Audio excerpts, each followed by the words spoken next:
একদিন হঠাৎ জিবরিল আমিন এসে নবীর কয় জান্নাতি বলে ঘোষণা দিল মোর খোদা দয়াময়। একদিন হঠাৎ জিবরিল আমিন এসে নবীর কয় জান্নাতি বলে ঘোষণা দিল মোর খোদা দয়াময়। দেখো জান্নাতি বলে ঘোষণা দিল মোর খোদা দয়াময়।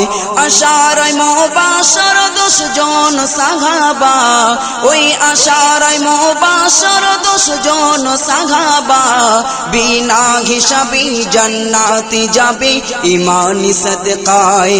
বিনা হিসাবে জান্নাতে যাবে ঈমানি সাদকায়।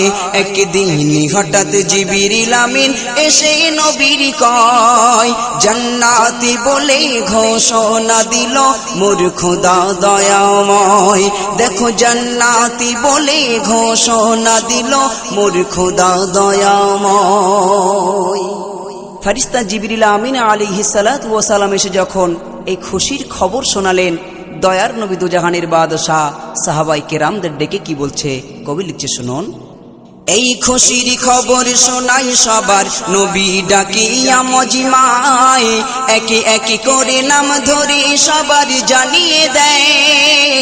এই খবর শুনে সাহাবারা ঝুঁকিল সিজদায়, রাগান্বিত হয়ে ওমর উঠে দাঁড়িয়ে যায়। বলে এ কেমন বিচার ও দয়াময় বলো আমায়, সবার মাঝে 10 জনের নাম কেন ঘোষণা হয়?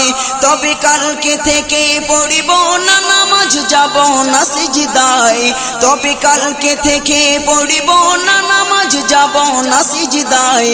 দেখি কেমন করে আল্লাহ আমায় জান্নাতেতে দেয়। দেখি কেমন করে আল্লাহ আমায় জান্নাতেতে দেয়। একদিন হঠাৎ জিবরিল আমিন এসে নবীর কয় জান্নাতি বলে ঘোষণা দিল মোর খোদা দয়াময়।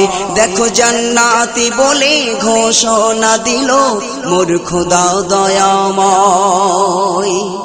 হযরত ওমর ফারুক রাদিয়াল্লাহু তাআলা আনহু রাগান্বিত হয়ে উঠে দাঁড়িয়ে বললেন, ইয়া রাসূলুল্লাহ, ইয়া হাবিবাল্লাহ, হুজুর আপনি সবার মাঝে 10 জনের নাম কেন ঘোষণা করলেন? আপনার এ কেমন বিচার? আমি আপনার বিচার মানি না। হযরত ওমর ফারুক বললেন, ইয়া রাসূলুল্লাহ, আল্লাহর কসম খেয়ে বলছি কালকে থেকে আমি ওমর আর নামাজ পড়ব না। দেখি কেমন করে আল্লাহ আমাকে জান্নাত দেয়। রাগান্বিত হয়ে এমন কসম খেয়ে যখন মসজিদে নববী শরীফ থেকে বেরিয়ে গেলেন, তারপর কি হয়েছিল কবি লিখছে শুনুন। মুচকি হেসে দয়ারি নবী বলে সবারে, কালকে সবাই আসবে আগে ফজর নামাজে।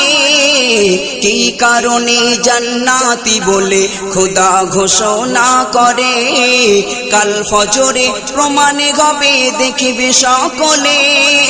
রাতে পোহালো ফজর হলো এমন সময়, বেলাল এসে মধুর সুরে আজান শোনায়। সকল সাহাবা এলো ছুটে নামাজে মজমায়। সকল সাহাবা এলো ছুটে নামাজে মজমায়। হযরতে ওমর নামাজেতে এলো না রে হায়। হযরতে ওমর নামাজেতে এলো না রে হায়। একদিন হঠাৎ জিবরিল আমিন এসে নবীর কয় জান্নাতি বলে ঘোষণা দিল মোর খোদা দয়াময়। দেখো জান্নাতি বলে ঘোষণা দিল মোর খোদা দয়াময়।